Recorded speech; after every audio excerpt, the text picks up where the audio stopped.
A Cards with Michael production. What's up, YouTube? Cards with Michael here with another Champions Path Elite Trainer box double opening. This one is for James.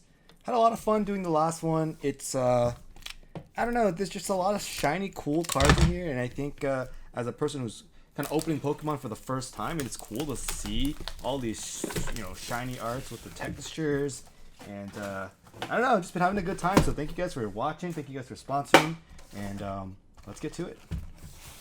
Ooh, okay. I do wish that there was a product that was Champions Path that didn't have all this extra paraphernalia. Like, it's cool the first time around, but do we really need all that kind of jazz every single time? I'm not so sure. All right, code card. Got our 4 uncommons, and here we go. Uncommons, commons. Our first reverse holo and a Zygarde. All right. Actually, you know what? We'll just do a pile of commons, uncommons, and energy, and just save these 2. All right. Next pack. I will say that doing these Pokemon openings has piqued my interest in potentially doing, some of the older stuff, some of the newer stuff, some of the other stuff. Sorry, what I mean. This is the newest stuff. Just because it is fun, it is different, but we'll have to see. Hey, this is a Hatream, so this is the thing that evolves into a Hatena. It is actually kind of cute compared to Hatena. That Hatena is like creepy, And whoa, what is this? A Venusaur V. All right, we did open one already. This is pretty snazzy. All right. Here we go. On to the next. I think it'd be really cool to open one of those Charizards, but I was told it's like what? It's like 1 in every 200 packs, I think. And we've only opened let's see, this is videos 7 and 8, so we haven't even opened 70 packs yet. Man, will we see one in this channel ever? I'm not sure. Trubbish, all right, and a Scorch, all right. I guess that's also the other Charizard, which apparently is a little bit more. It's more common, but still, I don't even know. We'll try. We'll try our best.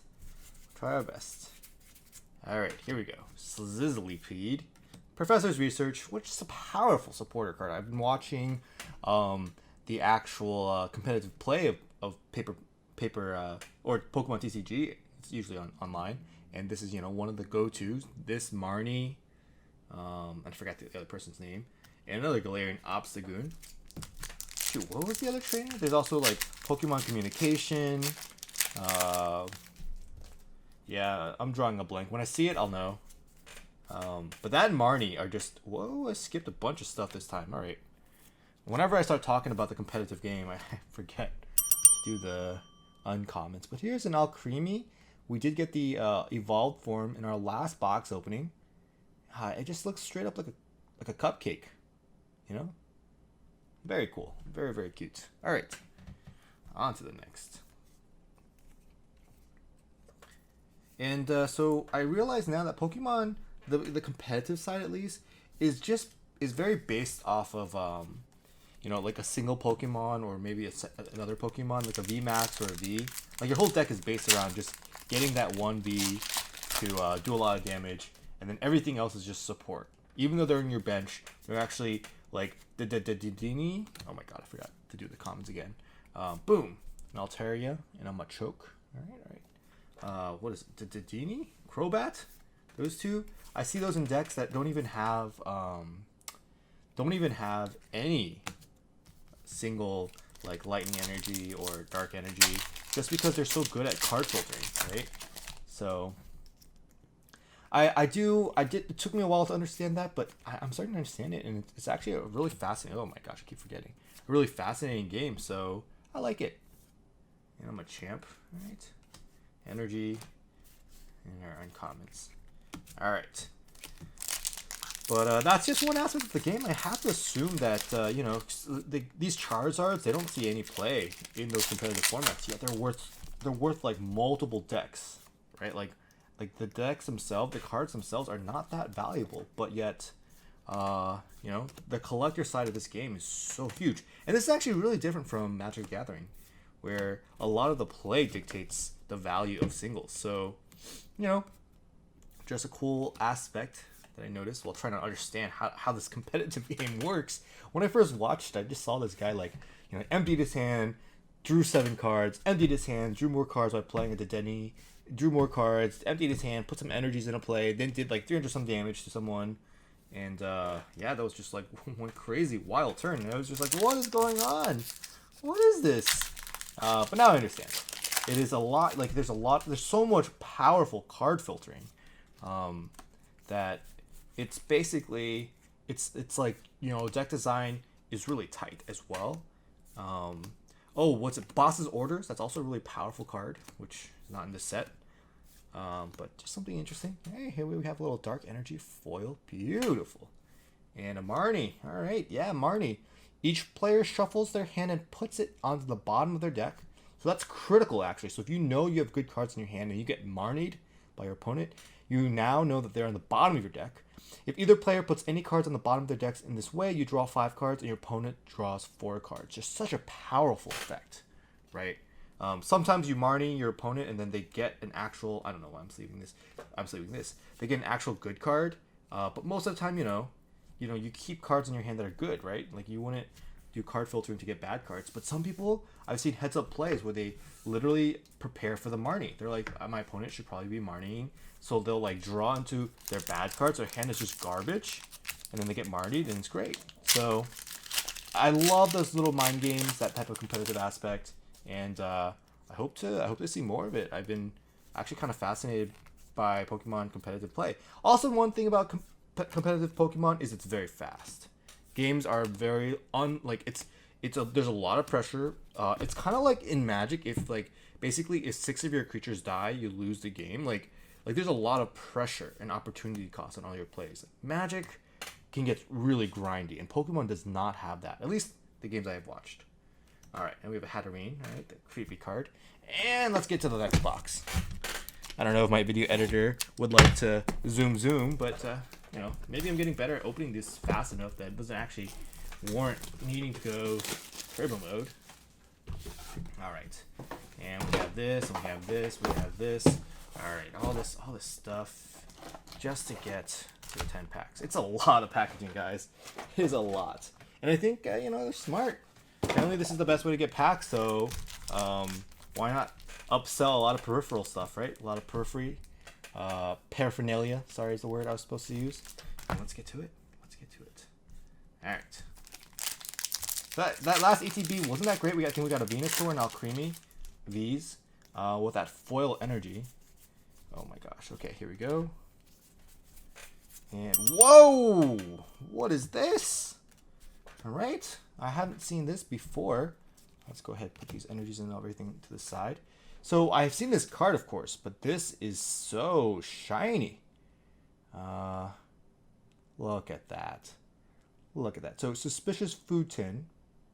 Alright, heal 80 from one of your Pokemon that has at least 1 Dark Energy. If you healed any damage in this way, discard. Okay, is that even that good? Oh, the texture is so... Oh, wait, we should sleeve this. I should not be touching it like that, rubbing my oily, grubby fingers onto it. But that is super snazzy. And also, these cards sleeve really, really well. It's really satisfying when they sleeve. Apparently centering matters, and this is, I guess, centered well.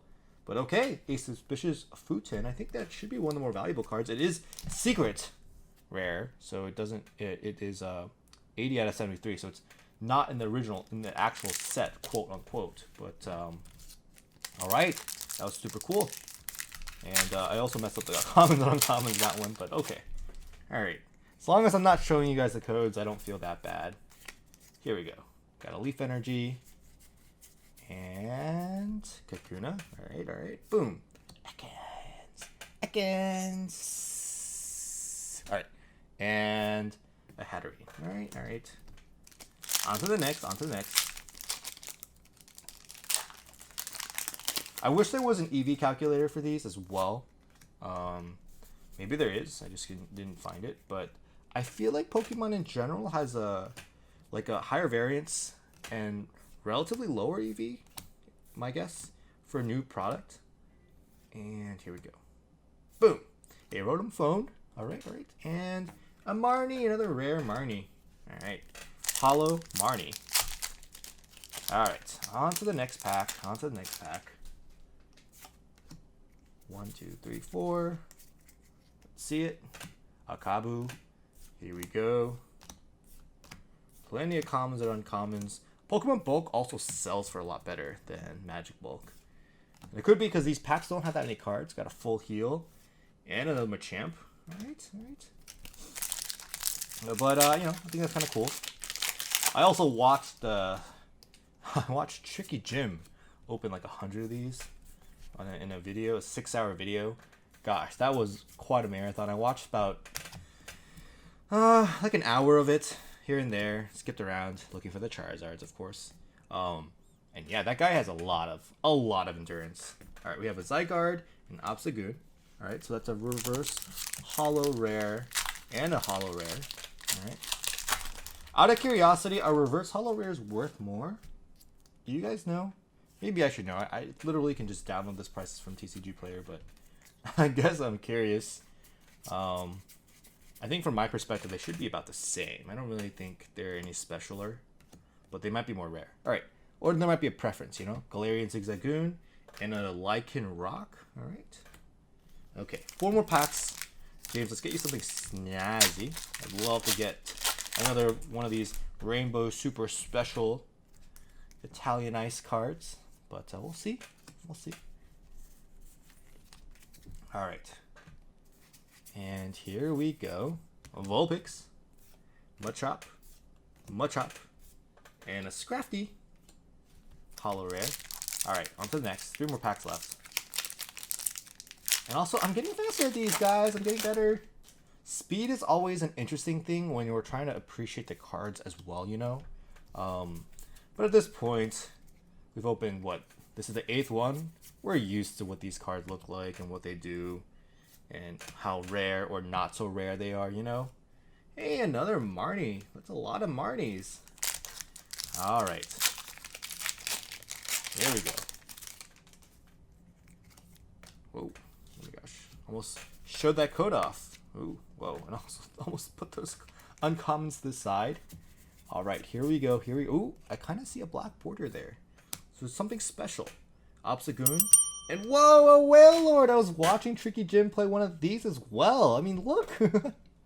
It is just a basic, but it can do up to 360 damage. He has that gym that lets you flip coins again. And it was actually pretty impressive. He was beating the, what is it called? Argentine?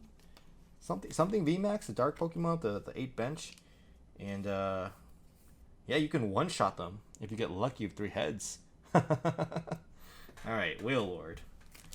That's a cool one. I didn't even realize it was in this set, so that's pretty cool. But yeah, like I said, guys, I've been trying to brush up on competitive Pokemon because it's weird, why would I be opening these packs? I have no idea what the cards do. So I've been trying to catch up in that sense, All right, here we go. Machop, Lycanroc, and a Hatterene. All right, so let's see. From these 2 ETBs, we got a Rainbow Super Special Secret Rare, and some cool full arts, all creamy Wailord, Venusaur, and this shiny Dark Energy. The quest for the Charizard continues. Once again, thank you again, James, for sponsoring. And guys, I will see you on the next one.